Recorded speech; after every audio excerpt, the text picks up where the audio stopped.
podcast da MIT Technology Review Brasil, apresentado por Husum Innovation.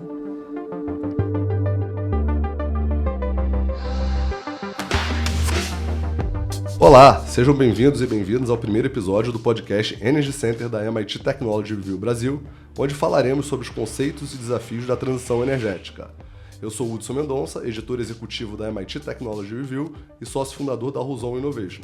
E estarei aqui todas as semanas com vocês para apresentar, discutir e pensar novos caminhos da energia e sustentabilidade no Brasil e no mundo. Para me acompanhar nessa jornada, tenho aqui ao meu lado Tomás Gomes, jornalista especializado em negócios e inovação e nosso grande parceiro na Husum Innovation. Tomás, tudo certo? Oi, Hudson, tudo certo, e você?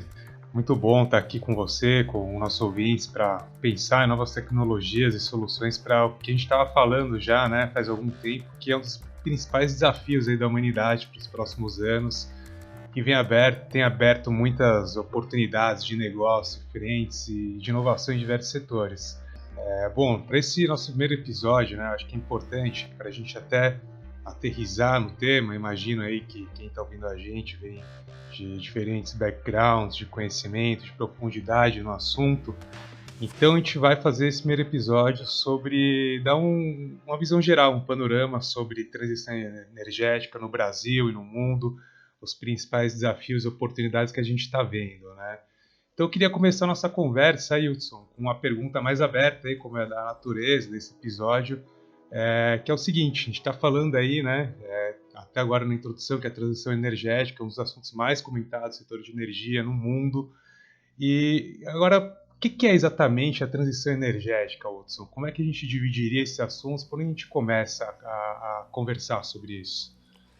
Pô, legal, Tomás. Excelente ponto aqui. Eu acho que a gente vai permear ao longo de vários episódios esse tema. De maneira resumida, né, o que a gente tem falado bastante é que a transição energética ela é uma mudança completa no setor de energia, como a gente conhece, baseado nos 4 Ds. O primeiro D é descarbonização, talvez o D mais conhecido da transição energética, que é migrar o modelo atual, baseado em alta intensidade de carbono, do petróleo, do carvão, para fontes renováveis, eficiência energética, ou mesmo até descarbonização dessas fontes fósseis. Então esse é o primeiro D da transição energética. O segundo seria a descentralização, ou seja, em vez de ter grandes unidades produtoras de grandes quantidades de energia, você teria um paradigma novo em que você teria produções menores descentralizadas em vários pontos, né? Consumidores virando também produtores de energia, botando painéis solares em casas, aerogeradores menores, fazendo biodigestão, né? Usando resíduos orgânicos para gerar energia. Então, o segundo D da transição energética. O terceiro D é a digitalização. Então, se fala aí em quase todos os setores, não seria diferente no setor de energia, é a digitalização do setor, a transformação digital. E o quarto D, que é o D mais recente, é a democratização. Ou seja, fazer com que essa transição seja acessível para todos. Não só para pessoas que têm uma condição de vida, né, melhor, que possa colocar um painel solar caro na sua própria casa ou um outro tipo de fonte renovável, que geralmente é um pouco mais cara, mas também a se tornar isso acessível para praticamente todas as pessoas do mundo. Isso, inclusive, estava na carta do Larry Fink, o CEO da BlackRock, uma das maiores gestoras de ativos do mundo, falando que o grande desafio era criar startups que pudessem fazer esse movimento de democratização da transição energética. E ela é uma oportunidade gigantesca. Eu acho que nos últimos 50 anos, talvez 100, ela só pode ter sido comparada, né, com a revolução da internet, que no final da década de 90 mudou completamente a maneira que nós vivemos, né? Foi só relembrando aí a fundação da Amazon, Google, Facebook, foram todas fundadas nesse período aí do final da década de 90 e início dos anos 2000, e é o que está acontecendo agora no setor de energia de maneira geral. É um movimento que, segundo a IRENA, que é a Agência Internacional de Energias Renováveis, vai demandar investimentos que podem chegar na ordem de 5,7 trilhões de dólares até 2030 para tentar alcançar o cenário de 1,5 graus que foi estabelecido no Acordo de Paris. Também esse movimento, né, e aí já a Agência Internacional de Energia como um todo, diz que pode gerar 55 milhões de novos empregos até 2030, até essa data-chave aí, que é a data do Acordo de Paris. Então é uma oportunidade muito grande, é um desafio enorme, mas também uma oportunidade muito grande. Eu acho que também outro gancho que é interessante falar é a questão dos veículos elétricos, né? Uma das grandes vetores dessa transformação do setor de energia, dessa transição energética, é a entrada dos veículos elétricos substituindo parte dos veículos baseados em combustíveis fósseis. Né? E é um setor que tem crescido 49,2% ao ano nos últimos 10 anos e tem hoje duas das 5 maiores montadoras do mundo nesse segmento, né? Que é a Tesla e a BYD. Então, acho que assim, de maneira bem resumida, são os 4 Ds: descarbonização, descentralização, digitalização e democratização, associado a essa grande oportunidade de transformação do setor. Bom, Tomás, como eu estava falando, né, desse ponto, essa transição energética não é um desafio só local, só do Brasil, é um desafio global de grandes proporções, né? Mas, recentemente, alguns acontecimentos internacionais fizeram algumas das certezas serem abaladas, né? E eu acho que gostaria de destacar desse ponto a guerra da Ucrânia, que fez com que o tema segurança energética fosse talvez equiparado à transição energética. Né? Como é que você vê os impactos desse evento nas decisões e nos rumos da transição energética? Bom, essa pergunta é uma pergunta boa, né? Acho que também o mundo está pensando nela. Acho que às vezes assim tá uma situação que parece que é distante da gente, né? Mas é muito próxima. É uma discussão que a Europa, por exemplo, tá muito sensível, né? Eu tive no Web Summit, Lisboa. A gente teve agora a edição carioca, né? A primeira do Web Summit Rio. Agora, no de Lisboa, por exemplo, a pauta de transição energética, né, ela dominou as discussões, assim, até porque tinha uma delegação ucraniana muito grande lá, tanto de startups, de empreendedores, como de agentes públicos também. Agora, o que você está falando é interessante, né, que eu acho que antes de entrar nesse assunto, você já pensou aí algumas desses movimentos aí que vem reforçando essa discussão, que a gente tem que falar de ESG, né? Quando se fala da carta do Larry Fink e outros grandes fundos aí comprometidos com a agenda ESG. Então, acho que o primeiro ponto, até antes de a gente falar da Ucrânia, a gente pensar nesse contexto macro, né, que a disponibilidade de capital nos próximos anos, né, ela vai estar atrelada a práticas de sustentabilidade, de governança, e principalmente no combate à crise climática, que passa aí diretamente pela pauta de transição energética. Então você vê a carta do Larry Fink, né, e outros movimentos que apontam que assim não é mais quanto custa fazer essa mudança, né, vai ser o quanto custa não mudar. E a gente passa sobre isso. Eu acho que quando a gente fala da guerra da Ucrânia foi um choque de realidade, né, de novo, principalmente da Europa. Você tinha uma dependência ali muito grande de gás natural da Rússia. E aí, de repente, você viram ali várias potências econômicas, né, reativando indústrias e buscando fontes de energia como carvão, energia nuclear, né, que vão muito na contramão de tudo que a gente está discutindo. Então, acho que é uma agenda que é uma discussão muito intensa no exterior, que ela deve chegar no Brasil, né, já está chegando, na verdade. E que eu acho que a gente pensando aqui, a gente deixa aí o Brasil muito bem posicionado, né, como uma solução e como um hub de desenvolvimento desse novo tipo de solução. Enfim, a gente tem ali, né, já uma tradição, os recursos naturais disponíveis, um movimento aí consolidado e cada vez mais ascendente, né, de empreendedores, startups que estão atuando nessa pauta e que aí tem um caminho mais aberto para levar essas soluções para o mundo, né? Como é que você vê isso daí, né, Hudson? Acho que queria ouvir de você, de um cara que acompanha, né, esses dois movimentos, tanto de inovação aberta, de ecossistemas de startups e também da transição energética. Como é que você vê essa convergência, né, entre ecossistemas de inovação no Brasil e no mundo em resposta a esses desafios que a gente vem enfrentando e que aí a guerra da Ucrânia, né, os acontecimentos têm mostrado quanto essa pauta é urgente e sensível? Acho que essa pergunta conecta bem com o projeto do MIT RIP, né, que é um projeto de aceleração de regiões, né, do próprio MIT, que ele coloca bem essa questão da formação do ecossistema, né? Ou seja, as grandes inovações agora elas não vão vir de uma ponta específica da formação do ecossistema, mas do conjunto de todas elas, né? Que são aí juntando universidades, corporações, governos, startups e investidores, né? E cada um exercendo o seu papel vão conseguir fazer essa grande mudança, né? Essa grande mudança aí em relação à inovação aberta, em relação a ecossistemas de inovação. Acho que um ponto também importante, né, quando a gente fala sobre essa questão de inovação aberta, no setor de energia especificamente, é que várias das grandes mudanças vão acontecer guiadas por breakthroughs que necessitam grandes montantes de investimento, né? Ou seja, o setor de energia, ao contrário do setor de tecnologia da informação, dos aplicativos que você pode crescer gradualmente, aumentando a capacidade computacional, no setor de energia provavelmente isso não vai acontecer, né? Por exemplo, a gente tem startups deep techs, como no caso da Commonwealth Fusion Systems, que é uma startup de fusão nuclear que está longe de faturar, né? Na verdade está longe de ser comercialmente viável e já recebeu cerca de 2 bilhões de dólares de investimento, né? Então é uma startup que nasceu dentro do MIT, de uma universidade, tem um apoio governamental muito grande, parte das pesquisas delas estão dando continuidade ao que foi desenvolvido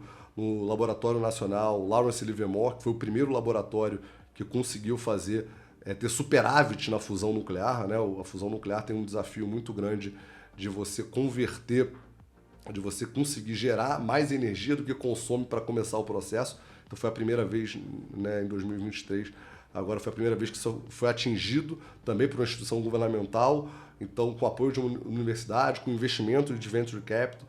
Então essa questão da formação do ecossistema é super importante quando a gente se fala do setor de energia. Tá, então você está falando muito de inovação, né, e do Open Innovation, mas qual que é o papel que esses breakthroughs podem ter na transição energética? Legal, Tomás. Eu estava falando, né, agora há pouco sobre fusão nuclear, mas tem outras áreas aí que têm grandes oportunidades de breakthrough, né?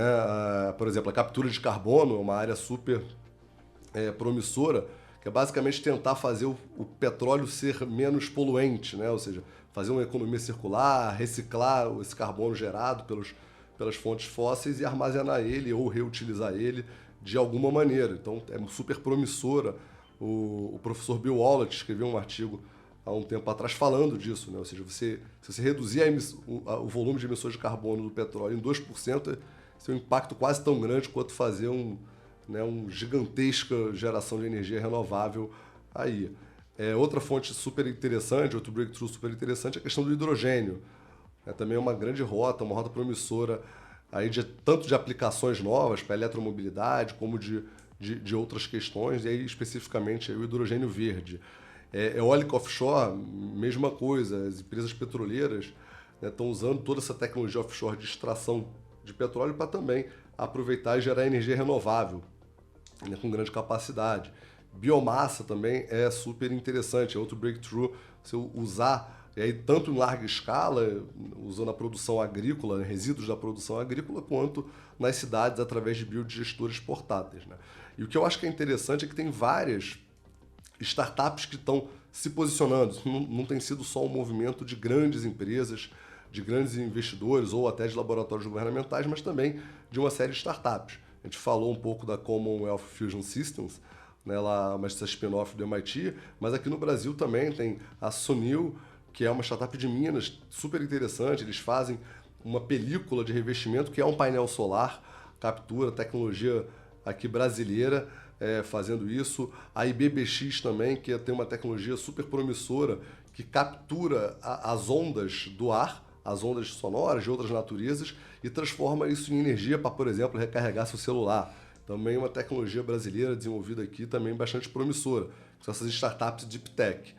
Mas além, obviamente, dos breakthroughs, das grandes tecnologias que estão sendo geradas e discutidas aí no setor de energia, tem também uma série de inovações de modelo de negócio. E aí fala muito com o que você mencionou sobre o Open Innovation.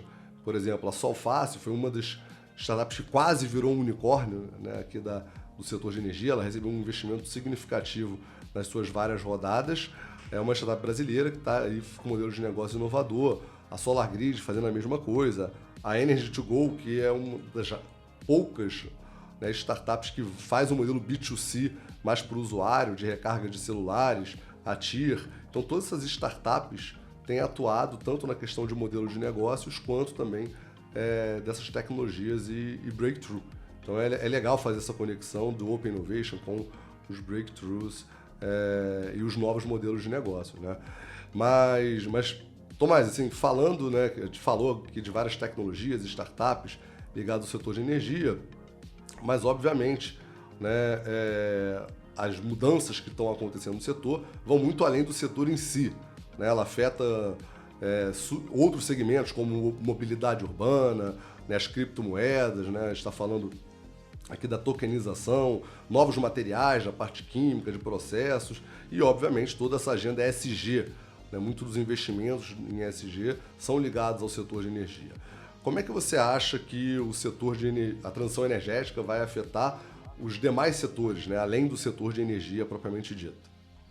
É interessante, né, se trazer isso, porque mostra, acho que, dois pontos. Primeiro, como a gente tem uma economia e um modelo econômico que está caminhando cada vez mais para uma interdependência, né, entre os diversos setores, movimentos de inovação e sustentabilidade, e mostra também como a transição energética é um tema transversal, né, praticamente todas as indústrias que a gente está olhando, né. A gente falou também, né, de novo, a gente visitou aí esse tema em alguns pontos na nossa conversa, e a gente vê isso, né, inclusive aí tanto no PIB Innovation, como nos fundos de capital de risco, como nos corporate ventures também, né. A gente vê uma empresa como a Microsoft, né, por exemplo, que teoricamente, né, quando você pensa, não teria ali nenhuma relação direta, né, à transição energética, criando um fundo de mais de $1 bilhão para as climate techs, incluindo aí com um foco muito grande em startups que têm alguma solução de aumento de eficiência energética, por exemplo. Na indústria automobilística, então, acho, né, quando a gente fala dos veículos elétricos, isso aí é super evidente, né, além da Tesla, da BYD e das grandes montadoras também buscando, né, esse posicionamento. E aí a gente tem os desafios, né? A gente tem os desafios, eu acho que hoje que é muito de jogar isso na esteira, e eu acho que também que você falou, tem os 4Ds, tem uma curva de adesão disso, né? De incorporação nessas grandes cadeias, que ela nem sempre é simples, mas ela começa de algum lugar, né? Quando a gente fala dos veículos elétricos, por exemplo, a gente vê essa questão, né, que não é só o desenvolvimento, mas tem os hábitos dos consumidores, o custo, a distribuição também, né? Assim, o ponto de abastecimento aqui no Brasil é um desafio enorme.